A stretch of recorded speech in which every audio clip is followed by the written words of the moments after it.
जय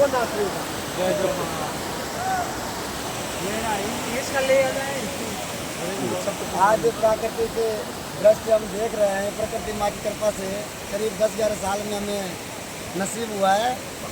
और हम प्रकृति माँ से प्रार्थना करते हैं कैर नदी प्राकृतिक के हमारे पे इसी तरह आशीर्वाद बनाती रहे और हर बार से इसी तरह चादर देखने का मौका मिले।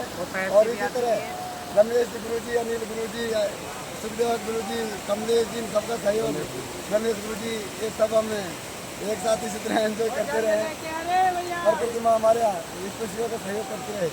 आज कर्नावर से हमारे गुरु जी साथ हैं, सुखदेव जी, अनिल भाई, इन्होंने आज हमको रेडिया के बारे में दिखाई दिया और नीचे भी मिला दिया जाता है। नीचे डेट में ये एरिया